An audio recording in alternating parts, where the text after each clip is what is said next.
Bienvenue, welcome back to Overclock Showcase. Excuse me. As usual, I've been for a run before doing this, so I'm slightly short of breath. Forgive me. I'm not a professional, even though we do actually earn money from this now. This is of course the series where I am given a random overclock for each weapon. It's sequential, so it's not completely random, but it's random for each weapon. And then I show you two builds that I think represent basically the most different ways that you can use the overclock. This is not inherently based around the best ways to use it. The idea is that the build should still be very passable, at least on Hazard 4 and below. I mean, I'm always playing on Hazard 5, so that should tell you something, but maybe that's just because I'm a pro. But yeah, they're still the two most different builds that I can sort of come up with. That's not always the case, but that's because I don't just make the most different build for no good reason. For example, well, today we are covering improved thermal efficiency for the Cryo Cannon. Also, just look at this guy. Like, seriously. He looks fucking incredible, doesn't he? I'm not crazy, right? Anyway, improved thermal efficiency, which is a clean for the Cryo Cannon. And there's only so many ways that you can build this, you know? One of the other ways that you could potentially build it is, like, damage, but as you can see, I haven't done that. But yeah, these are the two builds that we're going to be showing today. This one and this one. We're starting with this one. So let's just get into it. So, like I said, improved thermal efficiency is a clean for the Cryo Cannon. It gives you slightly more ammo. It's like 75, isn't it?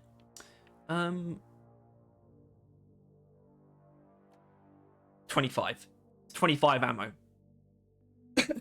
It's so small. It's such a tiny bit.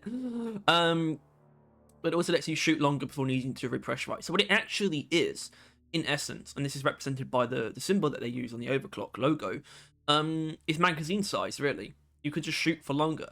And it's a clean that basically helps a Cryo Cannon do Cryo Cannon things. And one of the main things that you really should be doing with an overclock like this is definitely using cold radiance all the way through.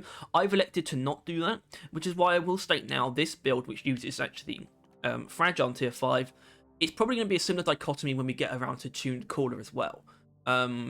Because tuned cooler obviously has the benefits of having more freezing power at base. But kind of the point of improved thermal efficiency is basically to be able to use cold radiance for longer. That's not it. Be able to use cold radiance for longer. And that's why we actually don't have, for this build, we don't have it in tier 1. So this build focuses on the Cryo Cannon, and freezing, basically. Freezing, and then everything else is kind of left up to our secondary, which we'll get into in just a moment. But for now, let's talk about the Cryo Cannon. So we got charge speed in tier 1, because it helps us start shooting sooner. It helps cold radiance start activating sooner. So this is very much a cold radiance focused setup here. Tier 2 is actually the opposite of that, though, because tier 2, we actually take range, but that's because our ammo is so good, right?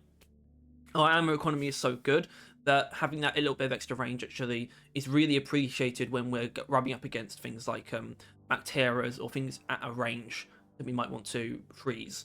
And it's fine because it's not like we're using the Cryo Cannon to finish them off anyway. So we're still very ammo efficient. So tier 2 is actually where the cold radiance reliance is slightly broken, but that's a good thing. The fact that we don't have to rely on cold radiance alone means that we can sort of branch out and go for sort of longer range attacks. So to me, it makes perfect sense, actually. Although 75 ammo is very tempting, and I wouldn't blame you for taking it, but trust me when I say you don't need it, even in Hazard 5. And hopefully I'll be able to prove that. Tier 3, we have improved pump, which refills the chamber pressure faster. It's really just a toss-up between the two. The reason I don't take increased flow volume is because that doesn't help cold radiance at all.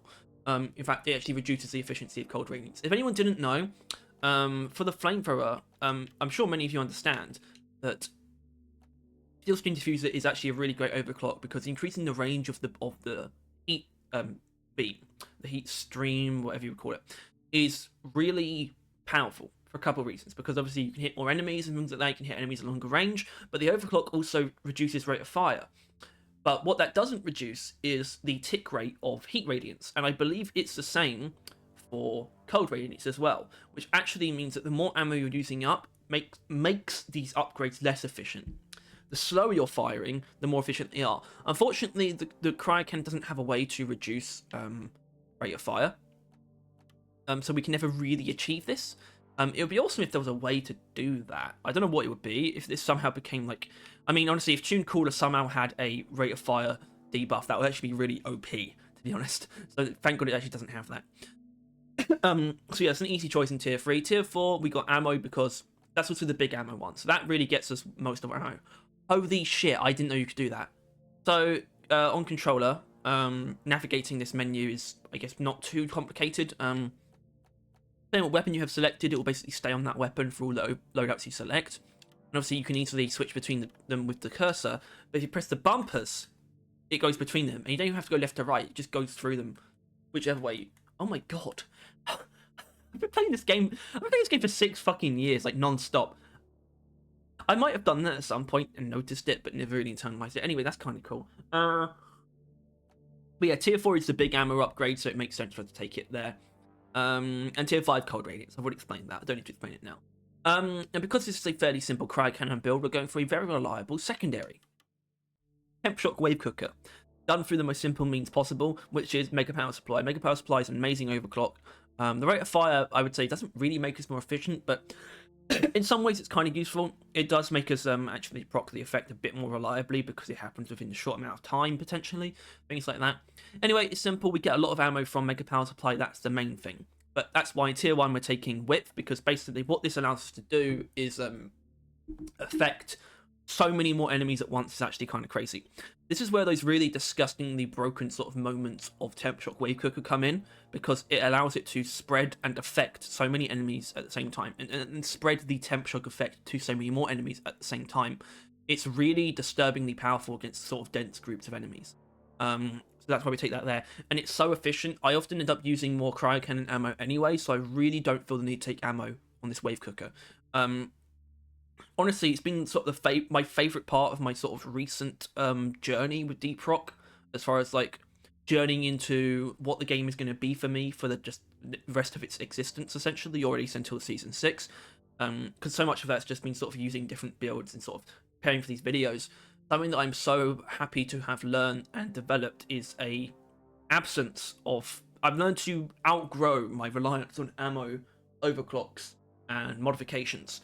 And it's been really rewarding to not feel tied down by ammo mods. Modifications is more specific because I'm not always like automatically picking ammo overclocks, because overclocks can offer more interesting and useful functionality, and they always have done. But when it comes to mod tiers, usually ammo is always the most attractive to me. But that has almost entirely gone away. Not that I don't have it as a preference sometimes, because I definitely do, because sometimes it is the better option, but you know, this is an example of me not feeling compelled to choose ammo just because it's there. I genuinely think concave lens is a better option here. Tier 3 is up to you, but I would say take either option A or C, because you want to negate some of the heat penalties that Mega Power Supply introduces. Tier 3 is also simple. Temperature Amplifier does a lot for us, keeping enemies frozen and helping. Well, I mean, that's it, really. Keeping enemies frozen and just sort of helping us freeze things at the same time. This is where a lot of the Temp Shock stuff comes from, aside from the Temp Shock upgrade itself. So it's just important. You probably knew you needed to take that. Tier 4, wide lens add-on, because we're making the lens even wider. We're not going to gain anything from Power Supply Overdrive in this case. It'd be cool if we could, but this, you know, the Wave Cooker here is not doing DPS. You'll see a difference with that when we get around to Ice Spear, where I absolutely will not be using Temp Shock, but I will be using a Wave Cooker build. So you'll see that when Ice Spear comes around, which I'm excited about because I really like Ice Spear. So I'm definitely excited to get around to it. And tier 5, you know what it is. It's Exothermic Reactor. It's one of the craziest tier 5 upgrades in the game, which is why I want to sort of say this now, sort of a micro announcement. It's also extremely in the future. My mind might have changed by now, but take this as sort of like a soft update almost. When I'm done with the Overclock showcases, and the plan is, by the way, these videos won't be done before Season 6, which means hopefully we'll get the new secondary overclocks, and those videos will happen as well. And they probably won't even be the last ones, though. That's the crazy thing. They probably won't even be the last overclock showcases. But after that, I do plan on doing Tier 5 upgrade showcases, and I think that's worth doing because they're kind of like unstable overclocks without penalties, and they all have their own benefits and individual value, but also what would punctuate those videos is that I would be using a different overclock 2 different overclocks basically. That would be it. 2 different builds, and the difference would be the overclock that I take. So that's going to be something that will happen eventually, most likely. Anyway, yeah, so it's a very standard temp shock wave cooker, and just keeping in with that standard sort of reliable thing. Got impact axes as well. They are our main way of dealing chunk damage to heavy enemies that we're going to be freezing, like oppressors and praetorians, wardens, menaces, that kind of thing. But we will absolutely be using a combination of the wave cooker itself and our drills to sort of finish off those tanky enemies as well. So all in all, it's a very ergonomic and comprehensive build. It's the one where you kind of know what to do in every situation, and those are always my favourite kinds of builds. So that being said, let's just get into it. Now, after going through that really long tirade about how the build works, I really hope I don't fuck this up, because I've clearly chosen quite the mission. Yes, I was attracted by double XP, but duck and cover. Why duck and cover? Well, we've got a slightly long range freeze-focused Cryo Cannon, except we don't, because we don't actually have really any freezing upgrades. All we have is the range and our ability to shoot for longer, but hopefully that will come into play. And these ranged enemies should not be a problem, especially those dense hordes of acid splitters. In fact, we'll probably be running into situations where we just freeze a couple of them and then switch to the wave cooker, and it will kind of just handle the situation, I hope. Either that, or this is going to be a situation where I get knocked out immediately and then sort of do a different mission. Well, hopefully it won't come to that. I don't plan on it coming to that, obviously, but it could happen. It can always happen. Yeah.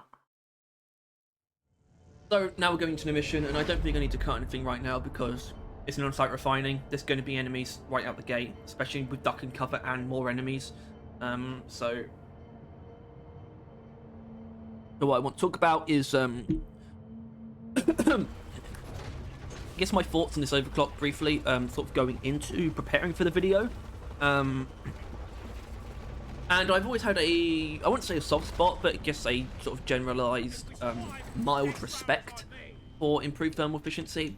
And a part of that is Tyler, actually, because he really likes this overclock. I think it's kind of his go-to for the Cryo Cannon, I believe. I don't know for certain anymore, but I believe that's the case. I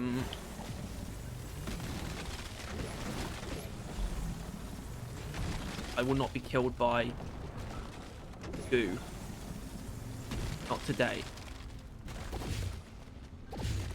But yeah, it's sort of like, I think he's kind of adopted it as his really go-to sort of simple Cryo Cannon build overclock, and that makes perfect sense. So I have some respect for it, because not that Tyler liking overclock makes me feel any particular way towards it, but it did make me pay more attention to it, I suppose. But I kind of acknowledge its place as a very reliable overclock. Also, we didn't get that many enemies out the gate, but I think it's still worth it. I mean, I almost died, so I guess it was worth showing that. Also, not really related to improved thermal efficiency, but wave cooker being good at killing acid splitters, no, web splitters, sorry, is going to be definitely on display in this mission.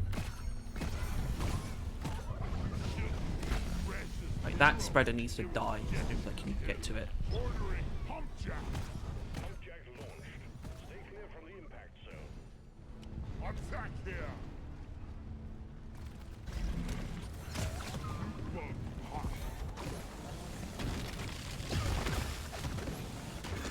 Yeah, some things are a bit weird because there's a lot of enemies like that are sort of in that middle range of health where they'll get frozen, then we temp shock them, and they'll live, but with barely any health. So you either just got to keep shooting with the wave cooker, which is actually a perfectly valid way to do it, or you just switch to the Cryo Cannon. Either way, it kind of just works out.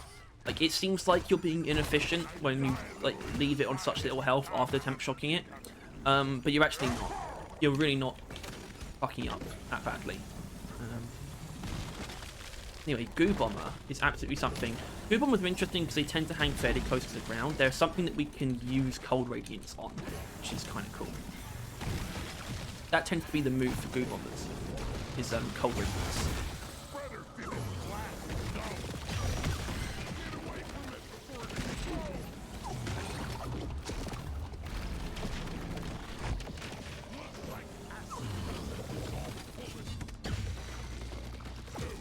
Oh yeah, that will actually attack as soon as it's unfrozen, so gotta be careful with that. Also, it wasn't really getting temp shock, was it? I don't know why that didn't happen. Might have just been luck. And I'm not so proud about it.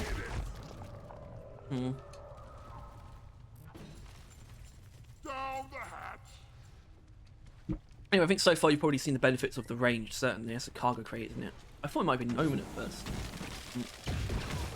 Hate to wait for them.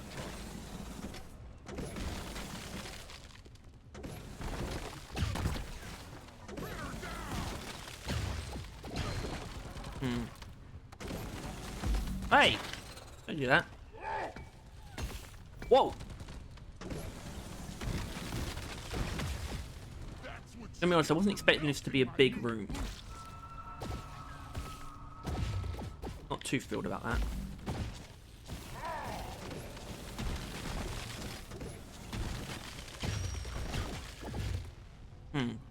Okay.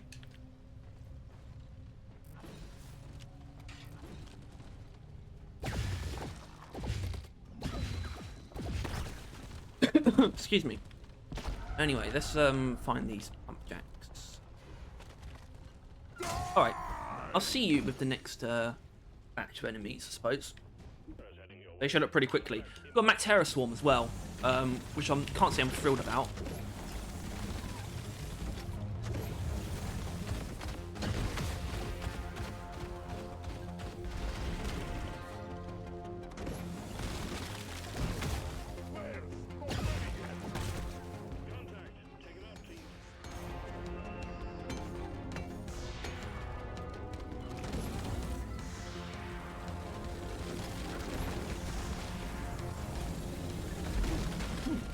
Wait a minute, I do have cold radiance equipped, right? I do. I almost felt like I didn't. Obviously I did.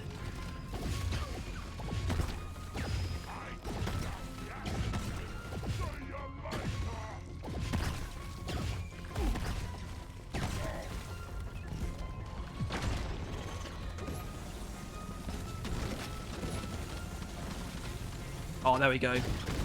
Look at that. Beautiful.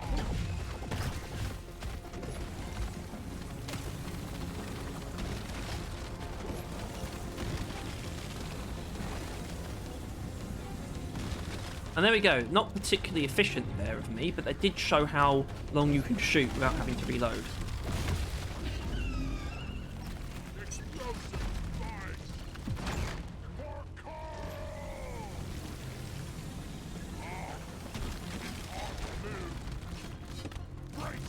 Really?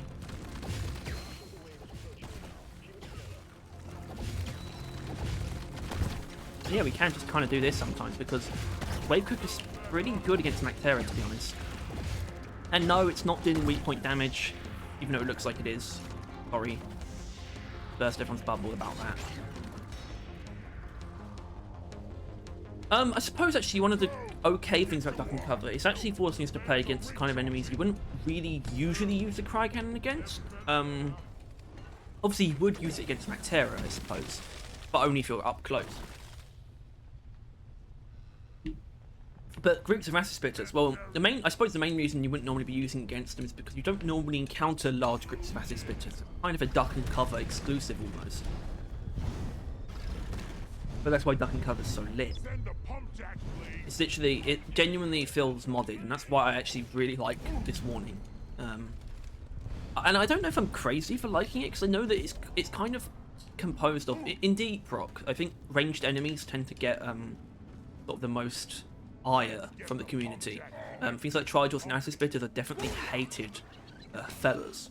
And I'm not exactly off that boat, but I'm on the boat that is Duck and Cover. I like the warning though, because it does something interesting, I think, where it really just changes the way you have to approach encounters, because they're just all these types of enemies. And I think it does something that kind of just makes you better against them than you'd expect. It also does something where it genuinely does feel like there's a cap to how many enemies can be like shooting at the same time. I don't know if that's a real thing, but this definitely makes it feel like it is. I'd love some confirmation on that, because I feel like it's probably not a real thing. It's really just based on feelings, but it does feel like it happens. It feels like when you encounter like Getting more ammo. a dozen Atis at once, they can't all shoot at the same time. The game kind of just stops them. Also, God, I keep getting hit with like desire to play Skyrim. Anyone else? Gonna have to wait until Dragon Age comes out, I think. Play that fucking shit show. First, my right. Play Skyrim again.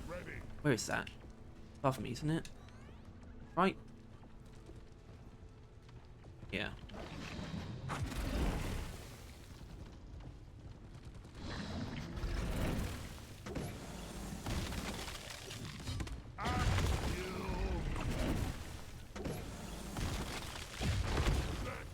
Nice. Alright, now we will cut a little bit. Well, I suppose we should do some takeaways though. I mean, you definitely saw the benefits of being able to shoot for so long, you know? And that does come down to when you're being a little bit, I guess, out of sorts, sort of not at top of your game. I guess I wasn't at top of my game. I was kind of missing a bit. I just kept firing and it wasn't a problem. And obviously the pairings with the wave cook are obvious. So that's kind of all I've got for now. So I'm just going to cut to the next sort of tack, I suppose. They're here. I mean, it kind of looks like one Mactera at the moment, but you can see those spreaders at the back. Oh, you can see those Atis Spitzers. Now, how am I going to deal with them? Well, I'm not. I'm going to deal with the spreaders first. Flippin' septic spreader now.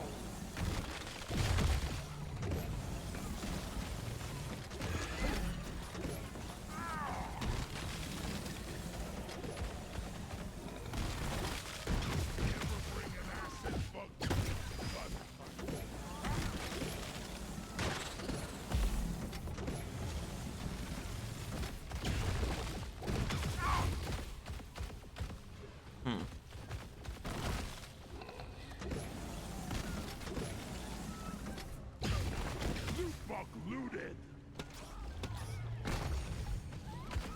I think it could have gone worse.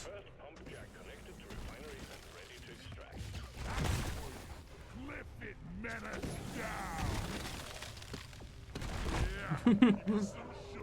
down. Is that a gunk seed? It is. Alright, well, that definitely showed some stuff. Kind of just the ability to keep shooting. Also, the ability to keep shooting, as long as you're aiming at something, it also means you wind up sort of freezing things with cold radiance that you might not have even known were there. And there was definitely some of that going on just now. So, that's something to keep in mind. Oh, okay. That's good. That's good. Grunts are good. Actually, I'm going to try and not take a resupply because I want to use some of these satchel charges. God, Driller just makes you realise, like, playing certain builds of Driller makes you realise the satchel charges are so overkill.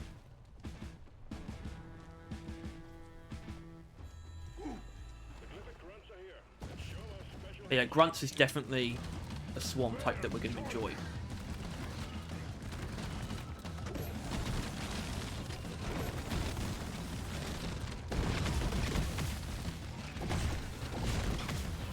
So ridiculous.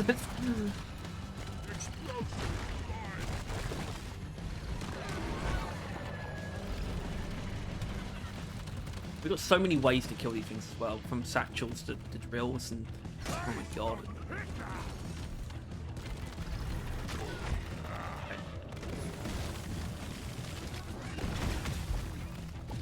Hope you're seeing the benefits also of taking beam width on the wave cooker. It makes me wish we had like beam width upgrades for the Cryo Cannon and the Sludge Pump. No, not the Sludge Pump, the Cryo Cannon and the Flamethrower specifically. Like we could actually increase the size of the beam or the cone of ice or fire.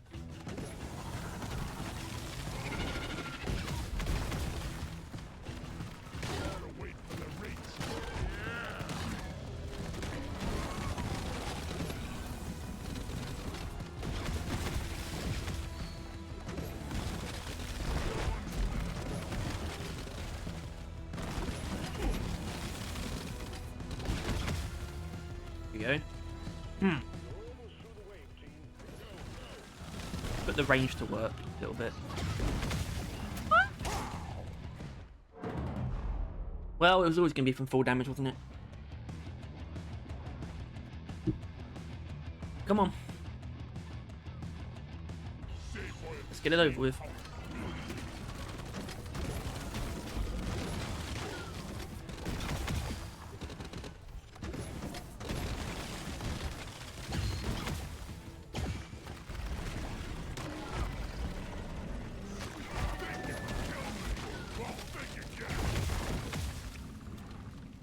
And yes, I think we can temp shock these things. There you go. Like Betsy, there's a couple of things like that where you can sort of affect them in ways where it doesn't really visualize it. And I think these are the kind of things, by the way, that I really want to see ironed out in Rogue Core. I don't really think Rogue Core should have that kind of thing in it, sort of things that are very unclear or just poorly communicated. A lot of Deep Rock's shortcomings are things like that, and they come from its very, very homegrown nature, which I adore. I adore it for that at the same time, but I also... those are shortcomings, and those are the kind of things that Rogue Core really should avoid. Much like Rogue Core should avoid having very sort of quite purposeless systems, i.e. the Deep Rock perk system is very like sort of flat and plateaus in this sort of weird way, and that's the kind of thing that Rogue Core should definitely avoid. It's their opportunity to do that. I don't know why I'm ranting about this kind of thing, but you know, I think that's because with this sort of build, the next build actually might be a bit more interesting because it's less conventional. With this build, it's kind of just doing stuff you probably would expect it to do. Like, it's not surprising that we handled those grunts the way that we did, you know? The reason why the only death I've had so far has been full damage. This should work. Why do I hear bubbling? Help me mine this. I sound like a corruptor. Anyway, I'm probably going to take some time to go and find the last Orkite well. So... oh. Alright, that's a bit silly. Let's not do that. Things properly. Oh, that's a meaty. Wow, look at that.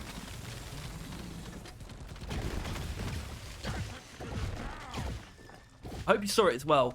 A lot of what's happening there was the way Quicker spreading the temp shock effect to more than just the frozen ones.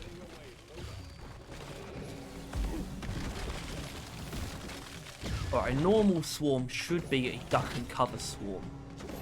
I think that's kind of how it works.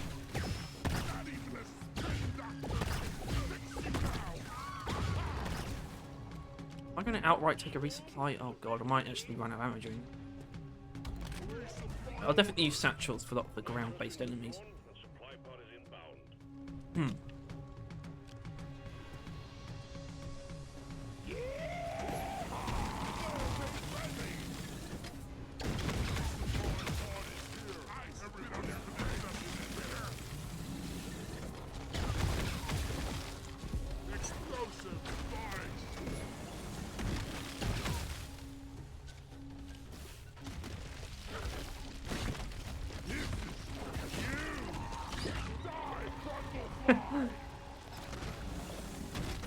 I just felt like using the axes. Can you blame me?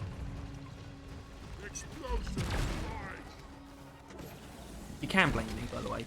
Perfectly fine.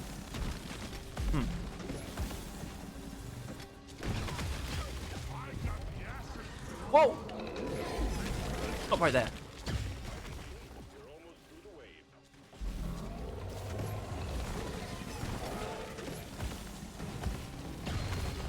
Tail. Oh shit! I didn't even think that was gonna happen. That slasher. It was a slasher. Okay. I didn't see the slasher.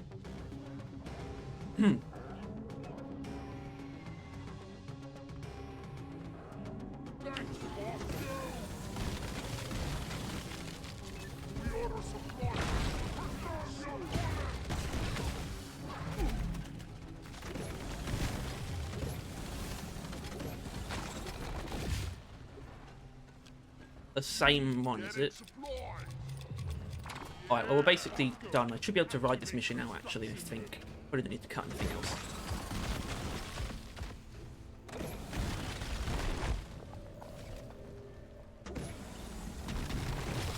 Did I say Slasher instead of Menace?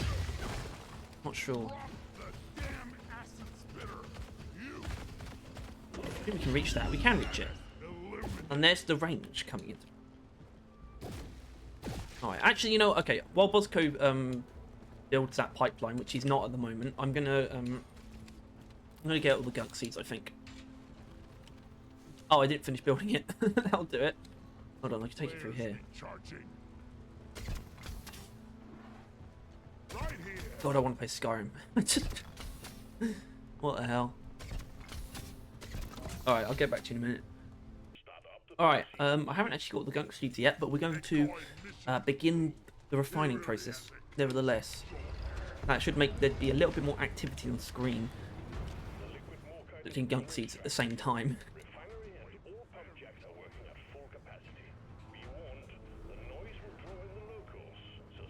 Yeah, I think, but what you can really put this overclock down to, though, is basically just doing standard Cryo Cannon things, but with no compromise whatsoever. Tuned Coolers, well, first of all, Tuned Cooler actually got buffed recently, so I should point that out. It technically got buffed in its spin up penalty, it's like charge up to shoot penalty, got fixed. It used to be like double what it was supposed to be, I'm pretty sure, something like that. It's now much less than it was. That has been alleviated somewhat, but what improved thermal efficiency has is just nothing, no complications. You know, it is base Cryo Cannon, yes, but it's got a couple extra benefits that do give it some value, and I really, you know, multitasking, not my bag. Probably should be a little bit better at it, but yeah. It's just a completely unbiased Cryo Cannon overclock. It's got some improvements that sort of tell you what you should be doing with it, which is just sort of focusing on freezing power and things like that. Obviously, I haven't really done that. But yeah, I think it gets by just on sheer sort of simplicity and responsiveness. You know, the improvement is small but noticeable, and there's nothing to, there's no downsides. So it kind of just wins in a way.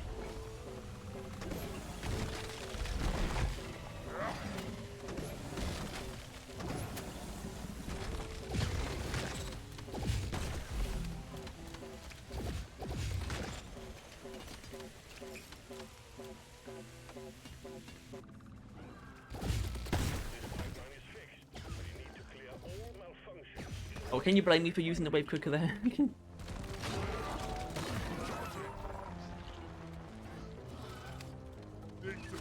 That was a waste. Oh well, I don't care. We got so much stuff to use.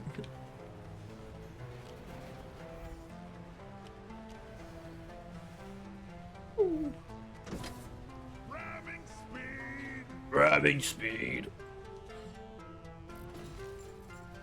Velocity. And just get here.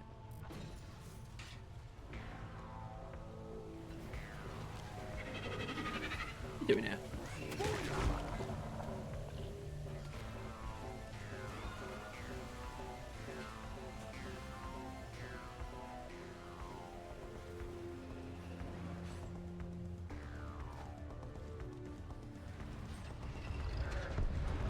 Ready to kill some more. Pipelines fixed and operational again. Halfway through the pump sequence. More kind of Hello, team. Swarm incoming. Wave cooker, the web's particular. Not that the Cryo Cannon can't do it too. Definitely can.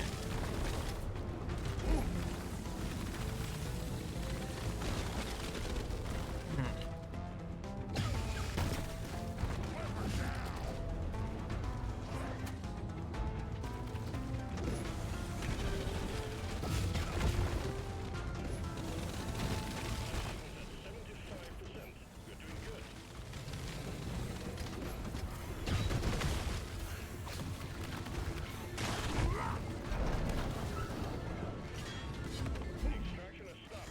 Pipelines need maintaining.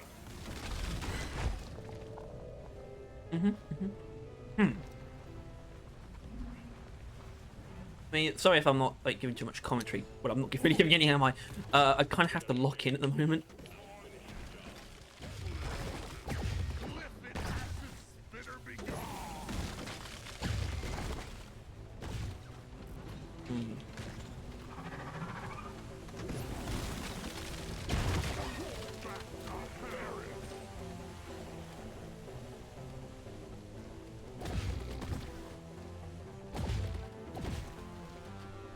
Looks like banana. Almost tastes like banana.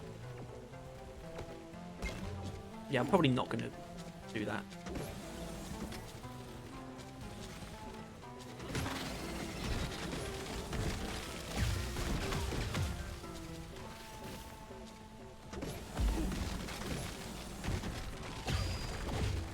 Looks like acid does it.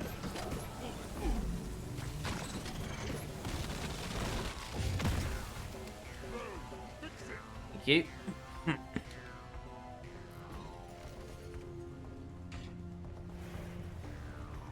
This pipeline is fixed, but there are more outstanding issues. Hi.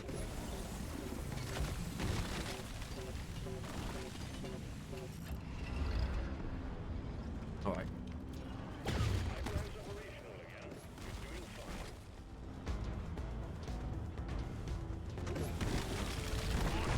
fine. This is kind of weird, actually. I'm just thinking, I don't have an EPC pairing in this video. It's just all Sparta and Wave Cooker. And yes, the other build does use the Sparta. I guess you didn't actually see the secondary. But I really kind of wanted to use the Sparta for it for some reason. Because I think it's kind of interesting. I wanted to get some use out of the upgrade that was clearly added to the Sparta to pair with the Cryo Cannon.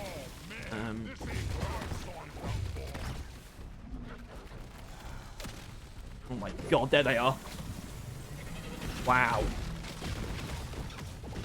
You get for melting my new food. Right, I killed quite a good number of them. Got an idea. Ready to blow. Ideas not really coming to fruition that much. Now. Never bring an acid bug to a gun. Shit, monkeys. Grabbing ammo. Red sugar.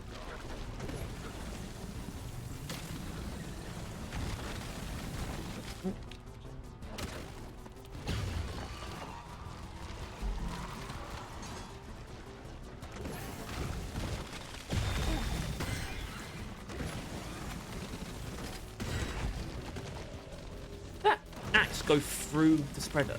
Might have done.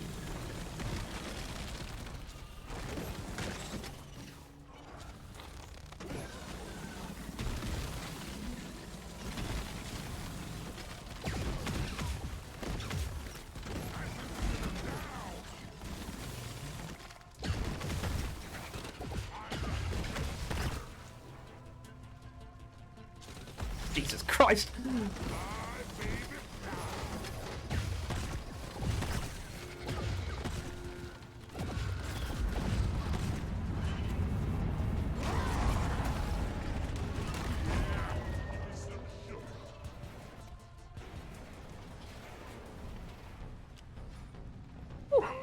done. Cargo rocket is returning to orbit. We're sending in the drop pod to get you out. Hang tight. No flares ready.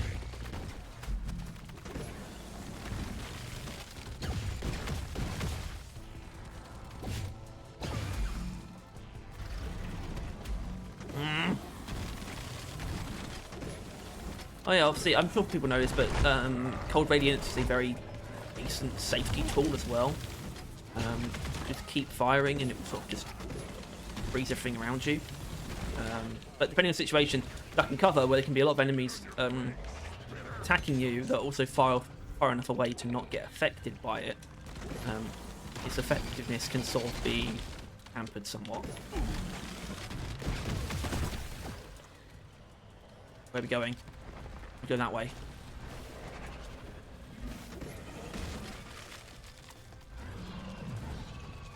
Fuck.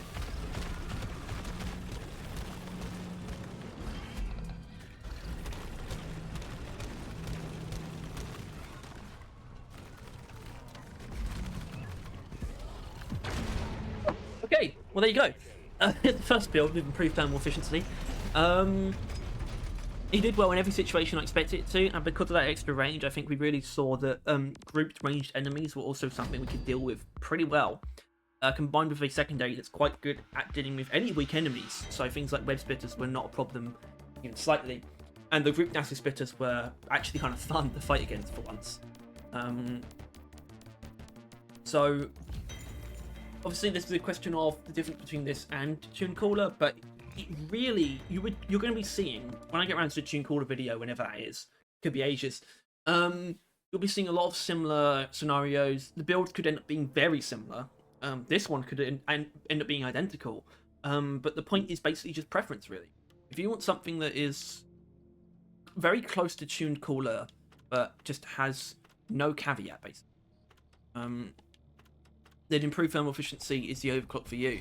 And I want to do a elimination, actually. So I'm going to wait for the rotation. I'm either going to cut, or I don't have to. I might not have to when I explain the next build. So here it is, in full. And you can see what the secondary is. Also, I'm going to change that pickaxe skin. All right. What is that? That's just we've got that already, don't we? Guess not. It should be that. Pretty sure. Or that, I guess. Anyway,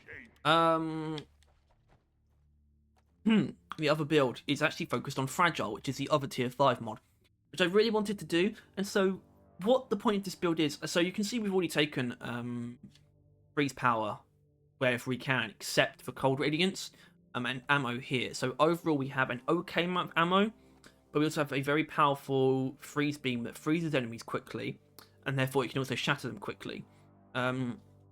Or, shatter them. Obviously the upgrade's called Fragile, but I tend to call it Shatter anyway. And it does use the word Shatter. But basically what Shatter does, it's going to make us absurdly effective against grunts. It just shreds them. Grunt hordes are just not an issue. And so are sort of smaller enemies as well. It's that kind of thing that we just completely obliterate. And we get the benefits of being able to shoot for a little bit longer and a tiny bit more ammo that sort of just covers any sort of discrepancies. I've tried to use this before with actually flow rate expansion, but flow rate expansion is just kind of the worst thing ever, so thank God I'm able to avoid that. And flow rate as well. Flow rate's there as well, and I'm not sure if it really makes sense. I think it does.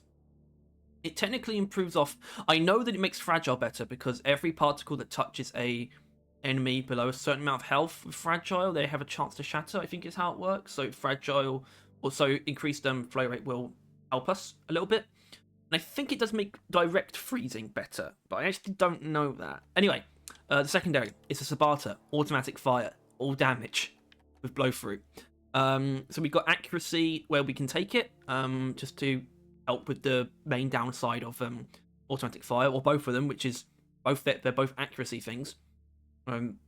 Base spread and recoil, so we're sort of covering that as much as possible, taking as much damage as possible, and taking blow through round, which is the upgrade that's clearly meant to pair with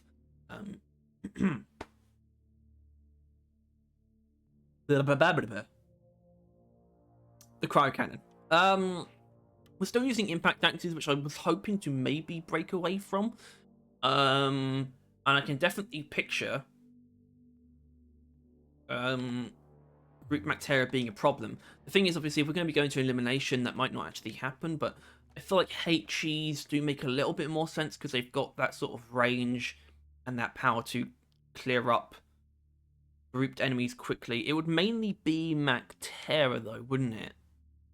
I think maybe we should still stick with impact axes, but I think I'd be too tempted to use the impact axes where I should actually be using the Sabata. Alright, let's actually have a look at the missions. We've only got one elimination, and it's got nothing on it. So, that's a great start. We'll do it. And we will slap on, well, actually, just more enemies, I think, is the right thing to do. And you know what? Elimination, HE grenades. No, because, I mean, satchel charges, we can use against dense groups of enemies anyway. I don't know. It's a little bit fuzzy as to what you should really pair with this. I mean, sort of not taking cold radiance on the Cryo Cannon always creates a weird dynamic for your build. It's kind of hard to build around in a way, but you will see if you're like someone who's new to the game, there's a good chance you've sort of tapped into the meta of mainly just using cold radiance, and that's completely fair. But I think there's probably a lot of people, or at least I imagine there's a lot of people, and I hope there's a lot of people watching who, whether they're new or veterans, who've kind of sort of just ignored Fragile for a very long time, or have ignored it from the start. and it's the worst option of the two. That hasn't changed. Ida's in the corner. That hasn't changed. And Nemesis, it hasn't changed. It's still the worst option, but hopefully you're going to see what it can do. You know, it is good at something. Trust me. Nemesis, however, I don't know what we're going to do against that. I mean, I know I'm not going to be freezing it. I mean, I think you can freeze it, although I've never done that before, to be honest. Right, there we go. We shattered that guy. Okay, so flow rate and a little bit of extra freeze power. Okay. Okay. We freeze Mactera not too... It's not too slow, actually. Obviously, I was missing a little bit there, which is annoying. But that one that was isolated, I think we froze it fairly quickly. And that freeze power is important because we still definitely want the ability to freeze big enemies so we can sort of just shred them with this here pistol thing I've got. I will also want to point out, this is the less tested build. The truth is, kind of have less time than I used to. I'm just busier than I have been for a while. Being back at university and it being a more intensive course, it's kind of just a simple equation. I don't have as much time dedicated to this specifically. Obviously it's not hard, and I'm not complaining. I'm just sort of pointing out why I haven't sort of felt compelled to use as much of my free time to sort of practice with these builds as usual. Hopefully that won't affect the quality of the videos, but it might affect my quality of my playing the game. So just to let you know. Oh yeah.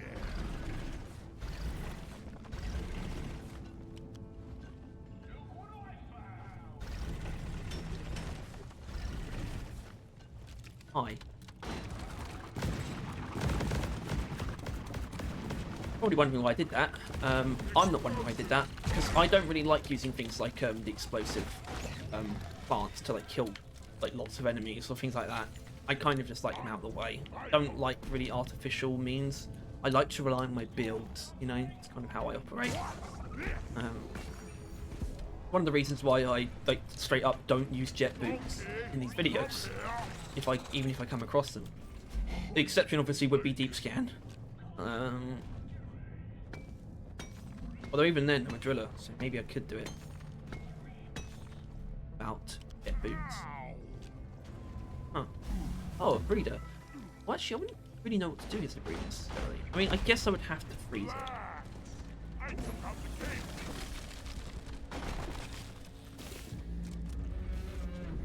Yeah, it's got to be freezing it. Although it's not going to get frozen if it's got that going on.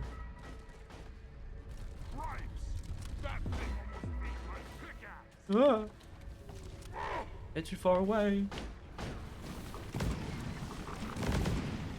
I'm not a hypocrite, trust me. Yeah, Bodco just...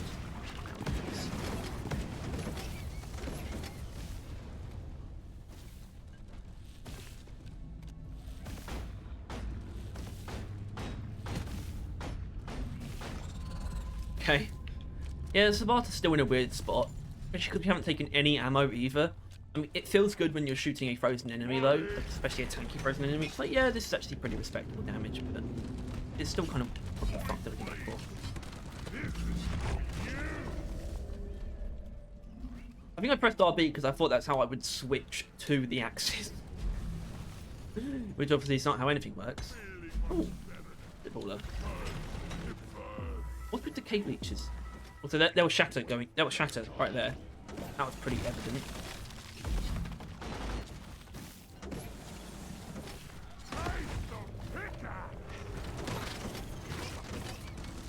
Shattered that cave leech. Ah. Is there no nitro in this room? Oh, there is. Alright, I think I'm just going to circuit around to the next room. Probably where Nemesis is, actually. I mean, I'll see you there. Because there's not really much I can say about this as of yet. Obviously, we've seen a couple of things, like the Mactera killing is actually not that bad at all.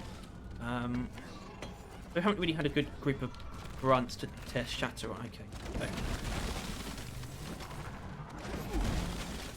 Where are they gone? Now you will notice though, it's actually really only good against the base grunts. But it is good against them. It's really good against them.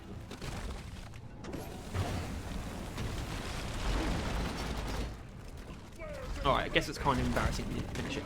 I guess you're still kind of meant to use it. Some of the Praetorian, you probably still should use an input axe beforehand.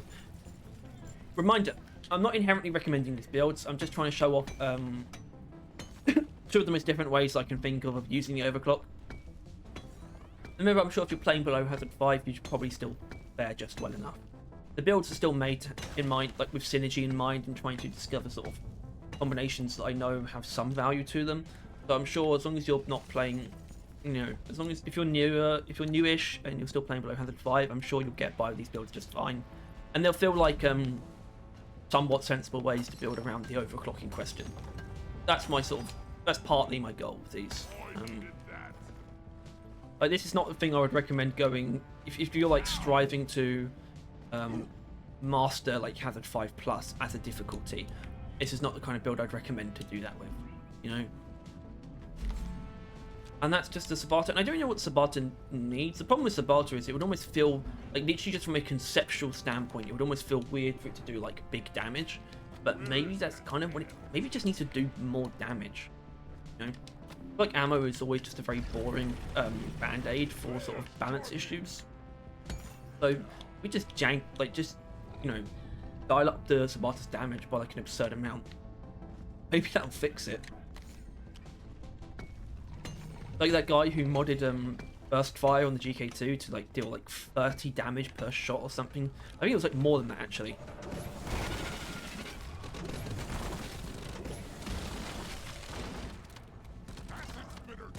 Okay, that's pretty good. I like that. Alright, man, let's show yourself.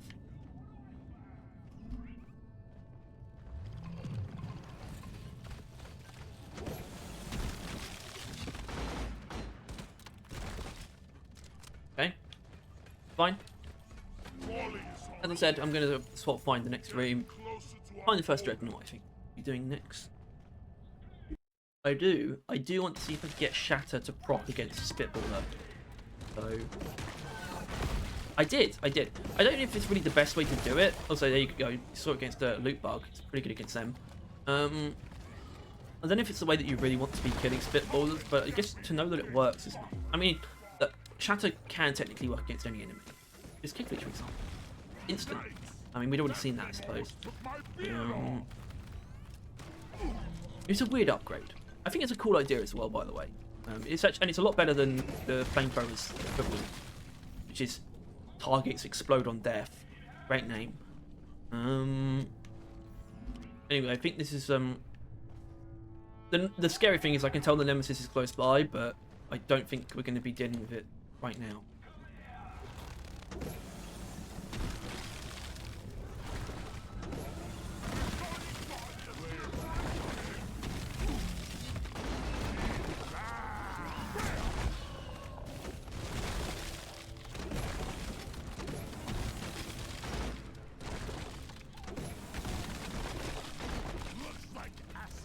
Okay, you know what? Oh, where the fuck did my ammo go? Doesn't matter. The point is, I think you've seen some level of sort of just efficiency and sort of timely killing power here from both weapons, and how they do pair together in a decent manner. When you sort of things left over, like a couple of assist spitters or guards or that kind of thing, especially when they're lined up, you can take them out like super quick with the Sabata, especially with that blow through. And the blow through actually does help us here. And it's just great for finishing things off too.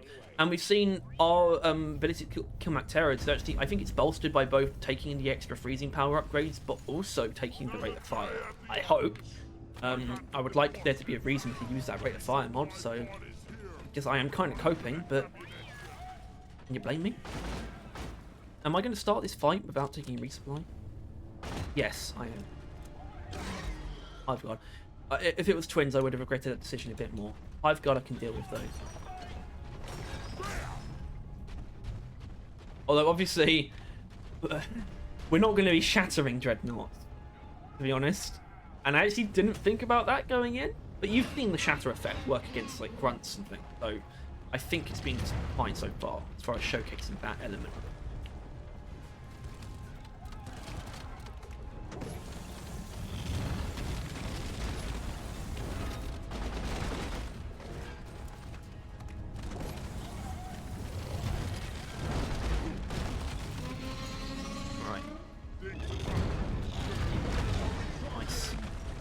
Now I just have to freeze it. Now usually, cold radiance is preferred for this kind of thing.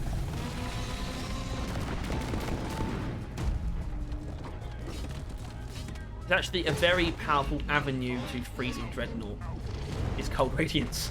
So I definitely, you know, this is a bit skew-if, but frankly, I wouldn't want to be using a wave cooker temp shock build against Dreadnought. So you can do it. You can use temp shock wave cooker against Dreadnought.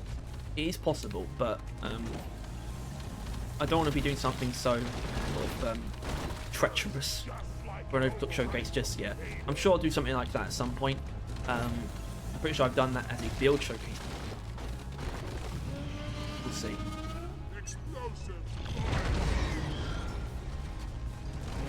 The guys who did some work for us there. I'll admit that. Great art.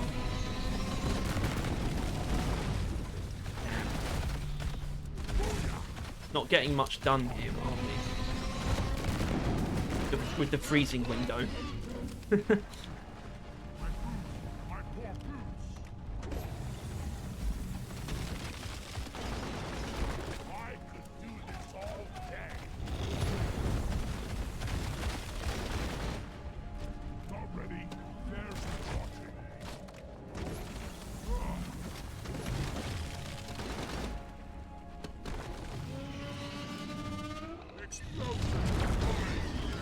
I mean, to be honest, here I'm just going to impact that. Power attack it. Yeah, I mean, I also, yeah, maybe I was a little bit misguided to pick elimination for this, to be honest. I mean, I guess a more generic mission would be better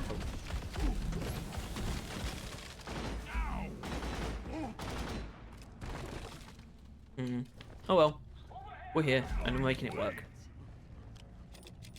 But it does speak a little bit to, I think, one of the main benefits that this build highlights. Not necessarily a benefit of this build itself, but of the Overclock. It does permit some level of experimentation. Dune Caller is kind of close to this, but in general, I'd say the Cryo Cannons Overclocked definitely demand sort of certain specifications, I'd say.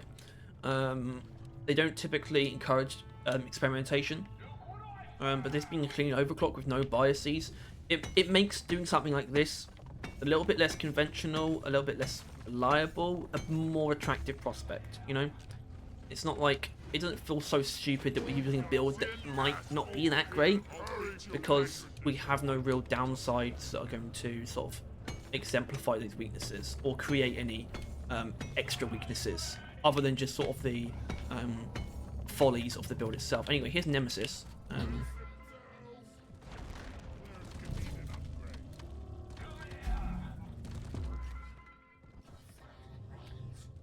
Yeah.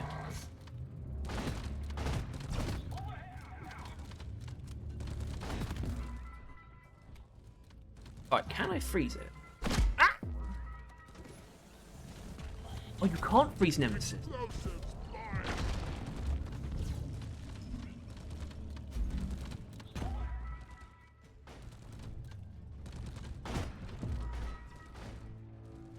Okay. Hey, man. Ah! Hi.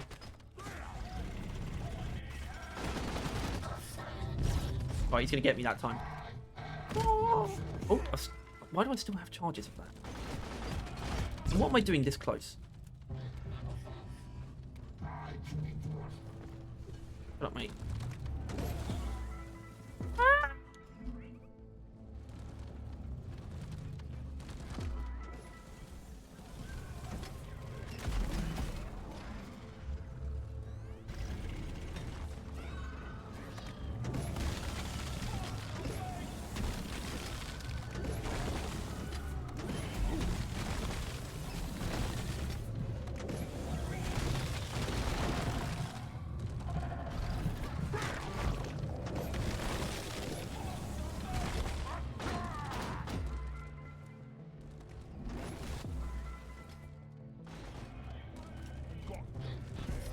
Oh, leave me alone.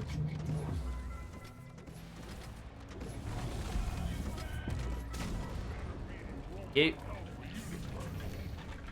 So that was Nemesis. Hi.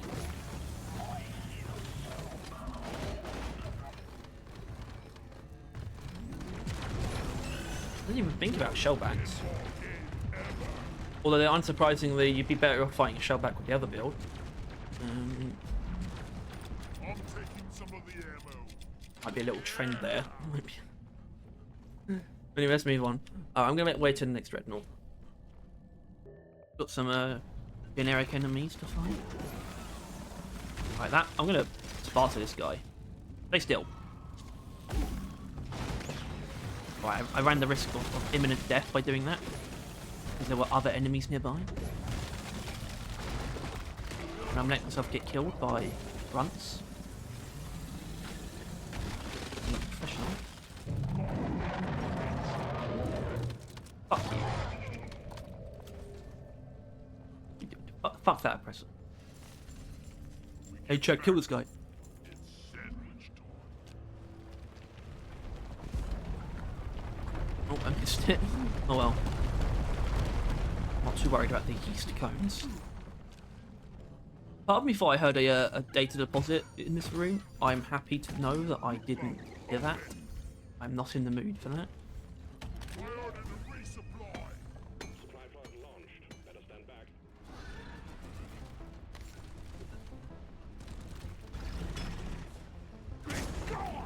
Alright, let's do it. Wins! Resupply. Probably should have found some sugar before I started this. Oh, you can see where Nemesis spawned. That's actually kind of cool. So this right here, this carved out area is actually where Nemesis spawned. And he basically just carved the terrain at his spawn point. Nemesis has to do that for some reason. Just that much of a piece of shit.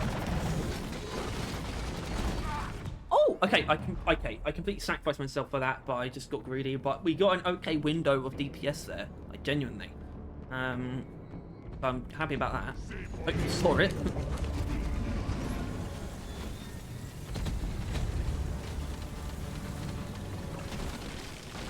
Obviously, the lack of cold radiance is really damning to the idea of using a Cryo Cannon build in an elimination at all. It's kind of a bit of a flaw in my designs for this video. I will admit that, but we're making do. Making do.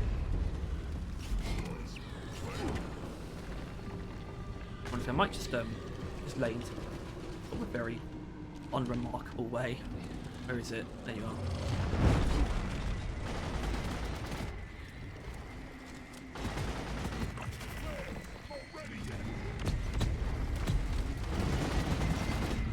Okay. It's not like it's not working.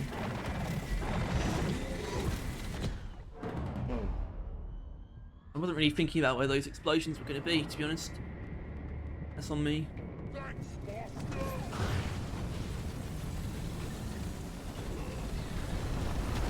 Piece of shit. What a bastard.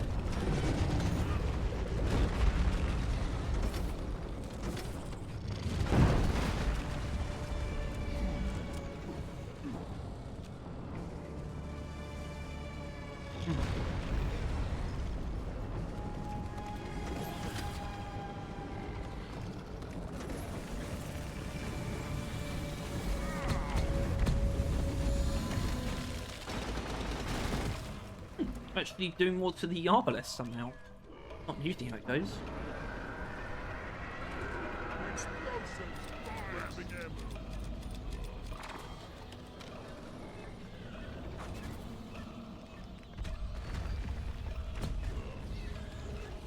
Come on, mate. I want to use this.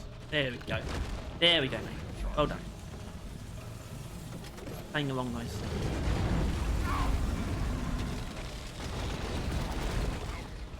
Okay, so this is actually working out a bit better, but not because of the way the Cryo Cannon's built. I mean, not entirely. I think, okay, well, obviously we'd be freezing them quicker if we had, like, every cold upgrade possible, plus cold radiance as well. We don't have that, but honestly, we could be too much worse. And as long as the flow rate is actually contributing to this, which, by the way, I don't really think it is. But if the flow rate is contributing, then something specific about the build is helping it.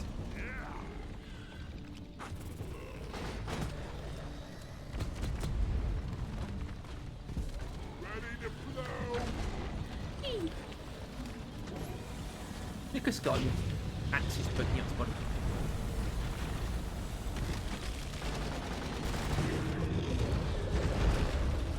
Oh, what a loser. What a fool.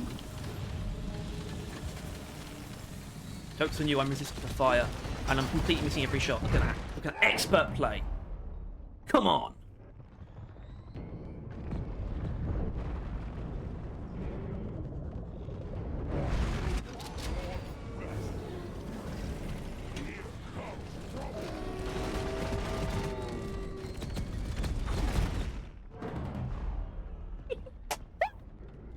There we go.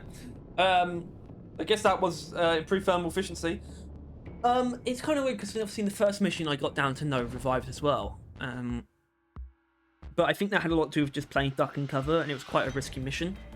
So hopefully, despite the very obvious shortcomings of my gaming skills in this episode, I hope you still saw the benefits, the very clear, in my opinion, benefits of improved thermal efficiency, which is just doing standard cryo cannon things slightly better with no compromise. And I think that's always going to be a valuable thing. I think that's genuinely. There are two things that cleans can offer to be genuinely valuable. They can either offer that, or they can offer some kind of unique mechanic that only not that only a clean can offer, but something that works in the context of a clean, like Overclock, special powder, stunner, even. I would say chain hit, but chain hit sucks. I feel like there are more than that. AG mixture? I don't know. Cleans can be really great, and despite what I put on display gameplay-wise, I think that still holds true. So, as always, well, first of all, not first of all, as always, if you enjoyed this episode of Overclock Showcase, then please make sure to subscribe and hit the like button and all that jazz. And if you want to see more videos like this, and you want to stay on top of everything to do with Rock Galactic and Rogue Core, then also hit the bell. What I'm going to do now is, of course, choose the overclock for the next episode, which will be the M1000. I'm sure some of you know how this works by now, but in case you don't, basically, I will use basically a Wheel of Fortune to pick the overclock that we're going to get, and we use a numbering system of 1 up to how many overclocks it has, and going from left to right, in the example of the M1000, we have 1, 2, 3, 4, 5, 6, 7. We've already done marked for death, which means we are working with numbers 2 through 7, which are what is on the wheel. Here's the wheel, and now we spin it to get our M1000 overclock. I don't really have any particular hopes, except no. Okay. I wasn't hoping for it, but I am more than okay with this. We got Hoverclock. This is definitely not going to be the build that changes, though. Hold on. Nope. That's hipster. That's marked for death. That's clean. That's yeah. Okay. Probably gonna be you, isn't it? I imagine. Look at this guy. He's beautiful. Yeah. Hoverclock. We'll see where that goes. I think Hoverclock is actually. I'm just gonna say this right now. I think Hoverclock's kind of cool, but absolutely, it's so obviously demanding. You get to have a damage bonus when you like shoot while in the air. Like, I mean, come on, it's so obvious, and it will really give Hoverclock a more of a reason to be used. The M1000 genuinely has an okay selection of overclocks now, and Hoverclock is kind of being weighed down by not actually providing real combat enhancement. So I think a damage bonus while hovering is essentially essential, and honestly, it could even remain a clean. It could be a small bonus, like 15% or something like that. Or maybe just plus a flat value of like 10, something like that. Like, genuinely, I think that should be done. If anyone from Ghost Ship is listening, do that. It's a good idea. It won't make it overpowered, trust me. Like, it actually won't. Hoverclock deserves that. But that will be next episode. I'm going to see how the hell I'm going to make 2 distinct Hoverclock builds. We'll see. But yeah, as always, thanks for watching, and I'll see you next time. Although, actually, no, what I'm supposed to do is some kind of in-theme drinking sort of outro. You know what that would be. I feel understand. That's not appropriate music for this. Hawkins down.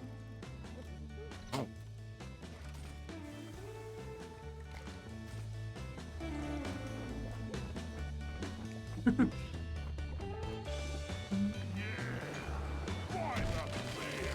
Look at that. Oh, his pickaxe disappeared. Well, there you go. That's all for this week. We'll see you on Saturday for the podcast, and I'll see you all next week for the next episode. Overclock Showcase.